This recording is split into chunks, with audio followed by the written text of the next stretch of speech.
अपनी खुशियों में हमें भी आपके साथ शामिल होने का मौका दें। हमारे लेटेस्ट और स्टाइलिश रेडीमेड कपड़ों के कलेक्शन को आजमाकर राजधानी गारमेंट जंक्शन।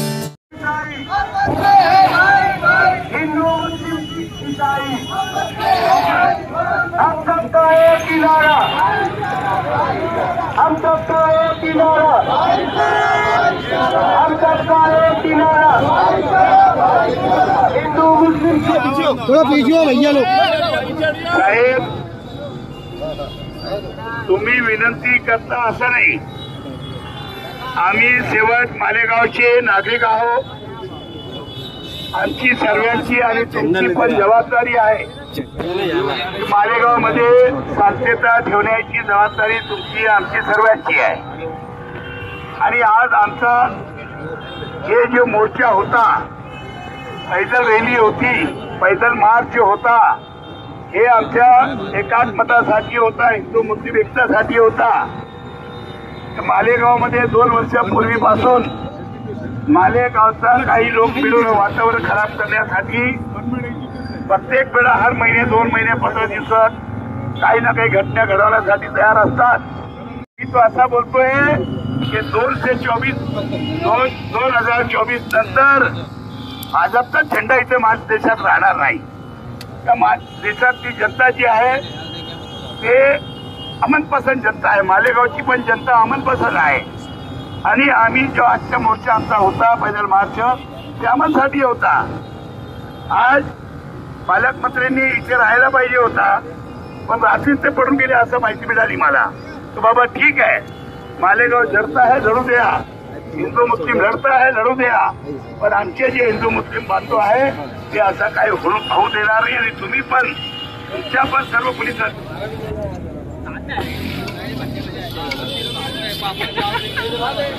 कितने तुम्हारे सब आ जाए, तुम्हारे सब आ जाए ना।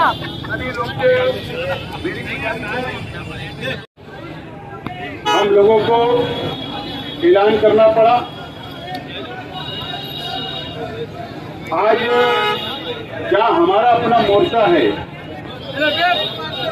दूसरी तरफ भारतीय जनता पार्टी और हिंदू आक्रोश मोर्चा दूसरी तरफ निकला है। और पहली मर्तबा इस मालेगांव शहर में ऐसा हो रहा है कि बीजेपी के नीतीश राणे एमएलए और फिरका परस्त तंजीम जातिवाद संगठनों के महाराष्ट्र के पदाधिकारी आज मालेगांव शहर में आकर उस मोर्चे की क़यादत कर रहे। आप लोग और ये शहर, इस शहर का पुलिस डिपार्टमेंट इस बात का गवाह है कि 2 साल से ये रमजान महीना गया, उससे पहले रमजान महीने से मालेगांव शहर का वातावरण लॉ एंड ऑर्डर 2 समाज को लड़ाने की शुरुआत कोशिश की जा रही है। पिछले रमजान महीने में इसी रोड के ऊपर गढ़ की यात्रा 50 वर्षों से जा रही होगी, लेकिन किसी के भी बाल को धक्का नहीं लगा। जबकि मुस्लिम भाई उनका इस्तेकबाल करते, उनको पानी पिलाते, उनको खाना नाश्ता देते रहे। लेकिन जानबूझकर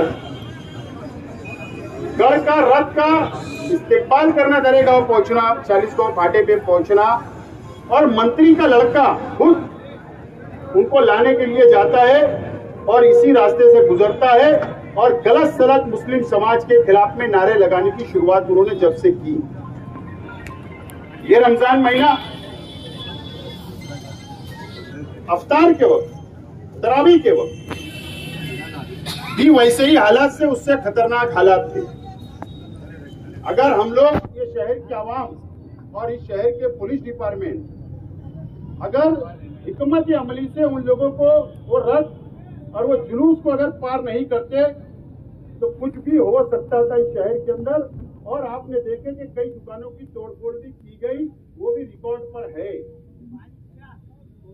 उसके बाद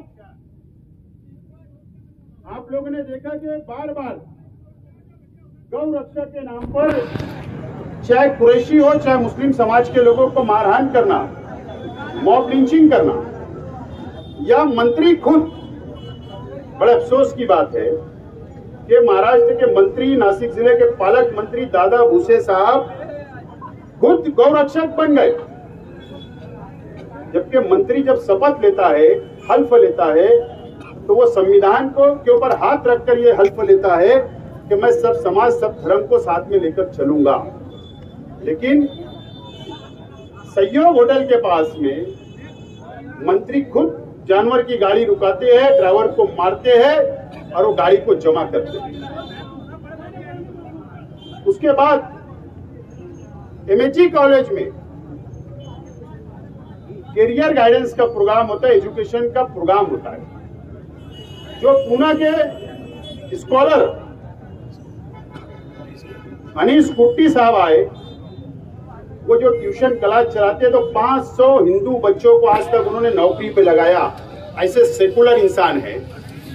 वहां पर क्या उसको रूप दिया गया कि धर्म परिवर्तन के लिए प्रोग्राम रखा गया। ऐसे हालात वक्त वक्त पे बिगाड़ने की कोशिश जातिवादी संगठनों के तरफ से कुछ लोगों पर की गई। कुछ लोग जानबूझ के शहर का वातावरण खराब करने की कोशिश कर रहे हैं। आज जो मोर्चा निकला, क्या मुतालबा? कीड़े की झोपड़पट्टी को निकाला जाए, कीड़े की झोपड़पट्टी को निकाला जाए। वहां पर नीतीश राणे और जातिवाद संगठनों के लोग दौरा करते हैं। उनके कार्यक्रम में लिख के आता कि हम पानी करने जा रहे अतिक्रमण का। कलेक्टर पानी कर सकता, मंत्री पानी कर सकता, अधिकारी दौरा कर सकते, दूसरे शहर का एमएलए कैसे दौरा कर सकता? क्या उनको कानूनी हैसियत है? और ये बोला गया कि 10 दिन के अंदर अतिक्रमण निकलना चाहिए। मुझे बताओ, क्या ये वातावरण खराब करने की कोशिश नहीं है क्या? उसके बाद बोले धर्म परिवर्तन का, उसके बाद गौरक्षा के ऊपर हमले हो रहे। इस तरीके का मुद्दा निकालकर मोर्चा निकाला गया, जबकि डिपार्टमेंट को भी समझता है। उनको तो परमिशन नहीं देना चाहिए था पुलिस डिपार्टमेंट ने। हम तो यहाँ पर हिंदू मुस्लिम एकता मार्च निकाल रहे, संदेश दे रहे अमन का, शांति का। आज हमको परमिशन नहीं दी गई, उनको परमिशन दी गई। मैं पुलिस डिपार्टमेंट का कसूर नहीं मानता इसके अंदर, ना एडिशनल एसपी, ना डीवाईएसपी, ना पुलिस डिपार्टमेंट का कसूर ही नहीं है हमको परमिशन इनकार करने का। उनकी मजबूरी हम समझ सकते हैं। असल में ये शहर का एमएलए जो मंत्री है दादा भुसे साहब और पालक मंत्री, वो शख्स पुलिस पर जबरदस्त तरीके से दबाव बनाकर हमारा परमिशन रद्द करने का काम किया गया, दबाव बनाकर। लेकिन हमने ऐलान किया कि हम मोर्चा निकालेंगे और आज हम यहाँ जमा हुए। शेख रशीद साहब की क़यादत में अभी मोर्चा निकलेगा उनके भाषण के बाद।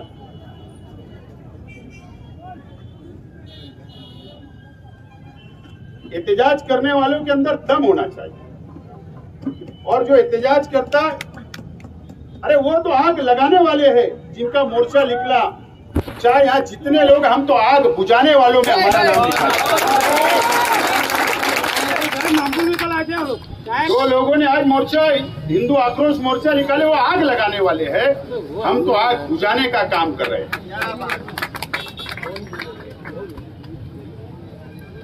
और आग बुझाने वालों का नाम लिखा जाता है इतिहास में, तारीख में। और वही लोग मोर्चा निकालते, सरकार की आंख में आग डालकर बात करते, डिपार्टमेंट से आंख में आग डाल की बात करते, और हक पर बोलते, संविधान पर बोलते, एकता पे बोलते। जो मर्द होते हैं, जिनका मर्द का कलेजा होता है। हमारा तो ऐसा है नहीं कि मच्छी बाजार में मैक्सी उठा के भागने का तो इतिहास नहीं हमारा। और ये मीर जाफर और मीर सादिक लोग, ये मोर्चे को परमिशन नहीं मिले। ऐसे लोगों ने भी ताज्जुब के बाद अफसोस के साथ मैं बोलना चाहता हूं कि ये मंत्री के गुलाम है, तलवे चाटने वाले हैं और आज भी तलवे चाट रहे हैं। और वो ये चाहते थे कि इसको परमिशन नहीं मिले। और रात में व्हाट्सएप पे कितने सोशल मीडिया के ऊपर वायरल किया गया मैसेज, जाओ मत, 12 नवंबर जैसा हाल होगा, जाओ मत। पता है हमको आपने क्या क्या किया, ये शहर देख रहा है। लेकिन हम ये शहर को झुकने नहीं देंगे, ये शहर को किसी के कदमों के अंदर गिरने नहीं देंगे। ये शहर का हमेशा इतिहास रहा तहरीकी शहर, और हम ये शहर को हमेशा गर्व के साथ आगे बढ़ाते रहेंगे। ऐसे फिरका परस्तों से और ऐसे मीर जाफर और मीर सादिकों से हम कभी डरने उड़ने वाले नहीं है। लेकिन मैं इतना ही कहना चाहूंगा कि आगे भी अगर पुलिस डिपार्टमेंट ने आइंदा अगर ऐसे लोगों को परमिशन दिया, ऐसे लोगों को अगर साथ देने का काम किया, तो ये शहर का इत्तेहाद नहीं रह पाएगा। न पुलिस संभाल सकती, ना हमारे जैसे सेकुलर हिंदू भाई, न मुसलमान संभाल सकते। तो आइंदा पुलिस ने ये बात को ध्यान रखना चाहिए और पुलिस ने ईमानदाराना तौर पर इंसाफ का काम करना चाहिए, किसी के दबाव में नहीं आना चाहिए। और मुझे उम्मीद है कि पुलिस डिपार्टमेंट आइंदा ऐसा नहीं करेगी। दूसरी बात, पुलिस डिपार्टमेंट से मेरी विनती है, अभी हम तो मेमोरेंडम देंगे, लेकिन ये 2 साल की सकुल चौकसी होना चाहिए, इंक्वायरी होना चाहिए। इनके पीछे किसका हाथ है? पिछले रमजान से ये रमजान तक और ये रमजान से लेके एमएचई कॉलेज तक की घटना, किसका किसका हाथ है? कौन कौन संगठना है, कौन कौन वो नौजवान है, उनके पीछे किसका हाथ है?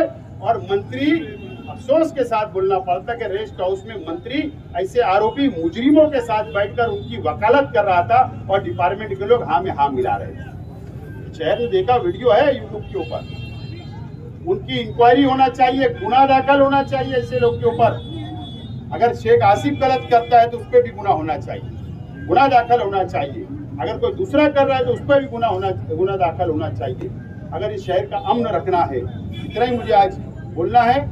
और अभी एक मुकर्रिर और कोई बोलेगा, उसके बाद शेख रशीद साहब बोलेंगे और उसके बाद ये मोर्चे की शुरुआत होगी। अमन पसंद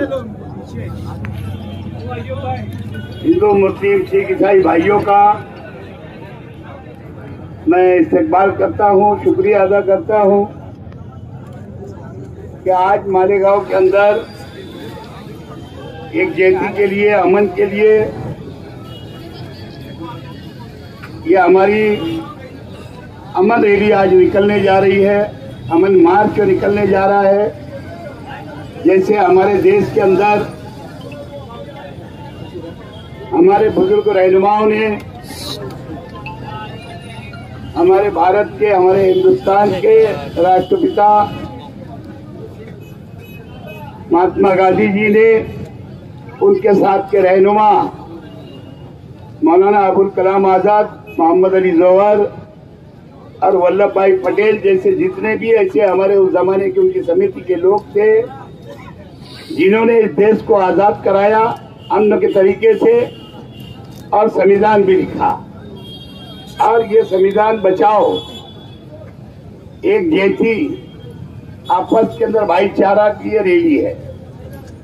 कुछ लोग इस देश में, इस महाराष्ट्र में, इस शहर में अमन खराब करना चाहते हैं और उसका ही मुंह तोड़ जवाब देने के लिए आप हम मिलकर के आज की ये हमारा अमन मार्च जो यहाँ से निकल के गांधी जी के स्टेचू यानी पुतले तक जाएगा। पुलिस ने जो काम किया है, एक तरफा परमिशन दे के और हमको परमिशन नहीं दे करके, जो मैं टीवी चैनल में न्यूज सुना हूँ कि हमारी रैली को परमिशन नकार दिया है।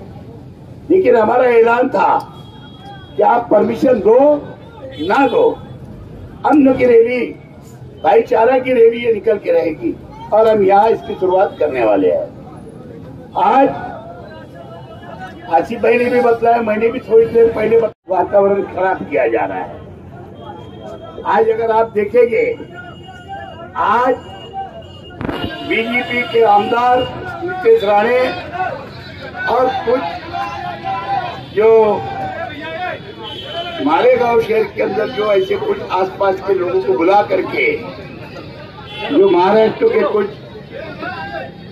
घटना घड़ाने वाले लोग हैं, जो शहर के और महाराष्ट्र के और नासिक जिले के और महाराष्ट्र के वातावरण को खराब करना चाहते हैं, ऐसे लोग यहाँ पे आए। और आज जवाबदारी थी मालेगांव के एमएलए की, आज जवाबदारी थी मालेगांव के और नासिक जिले के पालक मंत्री दादा भिसे साहब की कि ऐसे दिन मालेगांव रहते।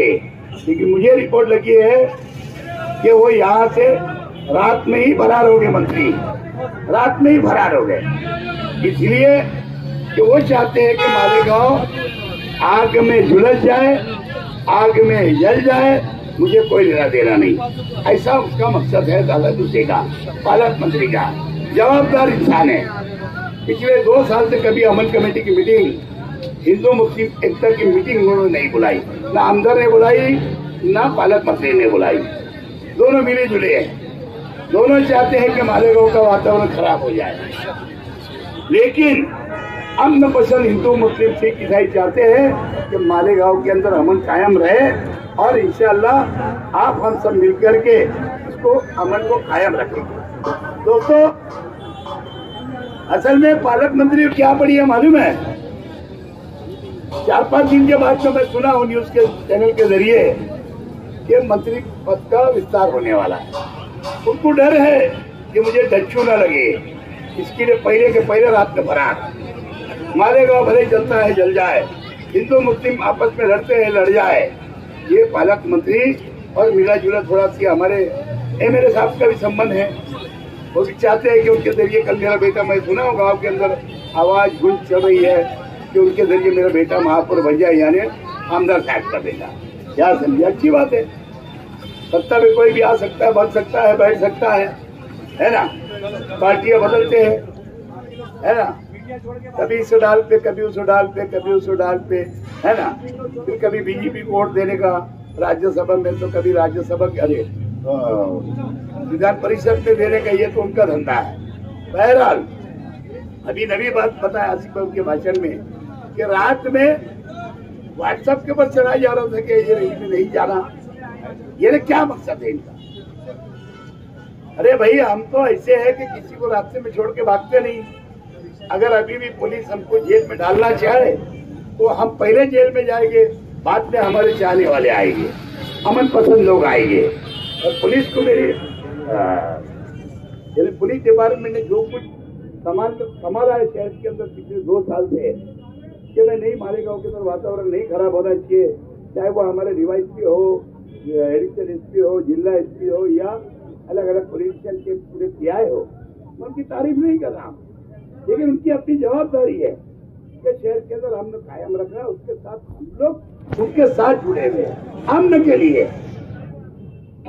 और उनको हमसे हमेशा फायदा ये होता है कि हमारी आवाम, हमारे चाहने वाले हिंदू मुस्लिम भाई ये शहर को अमन यहाँ रखते हैं।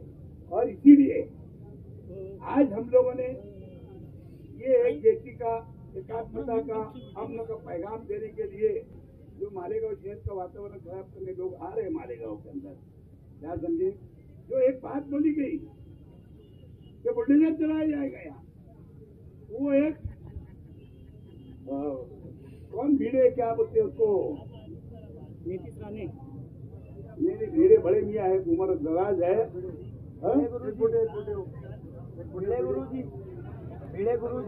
भीड़े गुरु जी है, या कौन से गुरु जी है, पहले भीड़े बोलते हैं उनको, अच्छी उम्र हो गई है।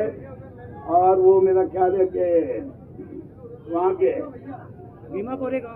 भीमा कोरेगांव के, अभी 4-5 दिन पहले मैं न्यूज में देखा कि उन्होंने इस आजाद हिंदुस्तान को, जो हमारे बुजुर्गों ने, हमारे उस टाइम के बुजुर्गों ने ये गोरे अंग्रेजों को भगाया, उनसे आजादी दिलाई और हमारा देश स्वतंत्र बना। और हमारे जो झंडा है तिरंगा, वो स्वतंत्र की आजादी की निशानी। वो भिड़े गुरुजी ऐसा बोलते हैं कि स्वतंत्र कोई जरूरत नहीं है, झंडा फैलाना नहीं चाहिए, झंडा लहराना नहीं चाहिए। मैं निषेध करता हूँ भिड़े गुरुजी का। और उसके अंदर तो टाटा के कानून में, तो देशद्रोही के कानून में अटक करना चाहिए उनके को, और उसके साथियों को भी, जो इस तरीके की बात करता है कि हमारे आजाद मुल्कों को बोलता है, हमारे राष्ट्र ध्वज को बोलता है कि लहराना नहीं और आजादी मनाने की कोई जरूरत नहीं।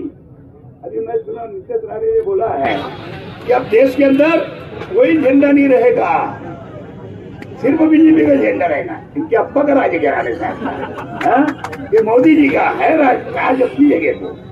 लेकिन जब संविधान की कसम खाता है इंसान, और जब पीएम सीएम अगर बनता है, मंत्री बनता है, तो ये कहना, ये मकसद रहता है कि हिंदू मुस्लिम सिख ईसाई सबको लेकर मैं चलूंगा, सबको बराबर का इंसाफ दूंगा। खाली सत्ता लाने कुर्सी के लिए जातिवाद फैलाऊंगा, ऐसा नहीं रहता हो। तो बहरहाल हम अमन पसंद लोग हैं, हिंदू मुस्लिम मालेगांव के, हम ये शहर के अंदर अमन ही रहने देंगे। यही हमारा वालों में लिखा जाएगा, और जो मोर्चा उधर निकला है वो आग लगाने वालों में उनका लिखा जाएगा। लेकिन हिंदू आक्रोश मोर्चा की तैयारी कई दिनों से चल रही थी। अगर आज हम लोग मोर्चा नहीं निकालते, आज अगर हम लोग जमा नहीं होते, आज अगर हम लोग उनकी आंख में आंख डाल के बात नहीं करते, उनके मोर्चे के जवाब में अगर हम लोग मोर्चे का ऐलान नहीं करते, तो उनको ऐसा लगता कि ये शहर का हिंदू मुसलमान डर गया है। हम पर जो दबाव बनाने की कोशिश की जा रही, डराने की कोशिश की जा रही, दहशत बैठाने की कोशिश की जा रही है, हमने उनका मुंहतोड़ जवाब देकर ये उनको बता दिया कि आप मोर्चा निकालोगे तो हम मोर्चा निकालेंगे, हम भी जमा हो सकते। हमने ये आज उनको मैसेज दे दिया। ये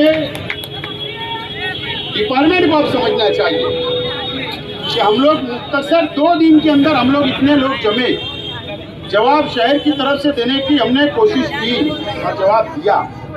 लेकिन डिपार्टमेंट ने आइंदा अगर ऐसे जातिवाद लोगों को परमिशन दिया, सियासी दबाव में आकर अगर आपने दिया, तो उसका मुंहतोड़ जवाब अमन की तरीके से हिंदू मुस्लिम मिलकर ये शहर के हमेशा देने के लिए हम लोग तैयार रहेंगे।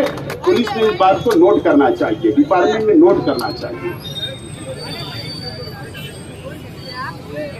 मैंने कहा ना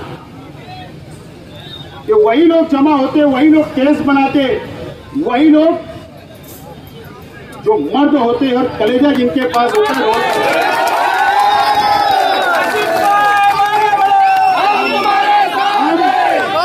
हम ऐसा नहीं करते कि मैक्सी उठाकर मछली बाजार से भागने का।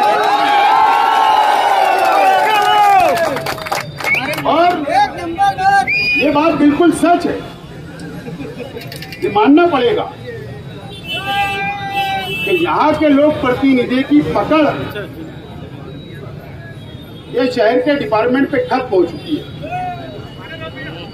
ये मंत्री के दबाव के अंदर काम कर रहे हैं, कई पार्टियों के लोग मंत्री के दबाव के अंदर काम कर रहे हैं शहर के अंदर। उनको लॉलीपॉप मिलता है, वो चूसते चूसते घर पहुंच जाते हैं। हमारा काम ऐसा नहीं है। हमारा, मैंने तो पहले भी कहा, मारे मरद मारे मरद, ये हमारा अपना काम शुरू से रहा, हमारी पॉलिसी रही। जो करना है खुला खुला करना है, अंधेरे के अंदर हमारा काम नहीं। बहरहाल आप लोग सुबह 11 बजे से यहाँ जमा रहे। हमारा 1 बजे का ऐलान था, 2 बजा नमाज के लिए। बहरहाल आप लोग जमा हुए, हमने हमारा एहतजाज दर्ज करवाया, मेमोरेंडम हमने दिया। हम लोग रास्ते के ऊपर सुबह से आगरा रोड पर बैठे रहे, मोर्चा निकाला, पुलिस ने रोका। ये पुलिस रिकॉर्ड पर आया और वो फिरका परस्त जिन्होंने हमारे खिलाफ, शहर के मुसलमानों के खिलाफ जन आक्रोश हिंदू मोर्चा निकाला, उनको मुंह तोड़ जवाब था। हमने भी एक वक्त में एक टाइम के अंदर उनको जवाब देने की कोशिश की और जवाब देने का काम किया। मुझे उम्मीद है कि पुरअमन तरीके से इस शहर का हिंदू मुसलमान मिलकर हमेशा ऐसे जातिवाद लोगों से लड़ता रहेगा। आप लोग सुबह से यहाँ पर आए, मैं आप तमाम ही वर्करों का, कार्यकर्ताओं का, शहर की आवाम का, मीडिया का बहुत बहुत शुक्रिया अदा। मालेगांव मुस्तफ़ा भंगार बाज़ार डायमंड कारपेट होलसेल रेट में कारपेट दिया जाता है। हर किस्म का यहाँ पर कारपेट दिया जाता है। हमारा पता याद रखें, मालेगांव मुस्तफ़ा भंगार बाज़ार डायमंड कारपेट होलसेल रेट में दिया जाता है।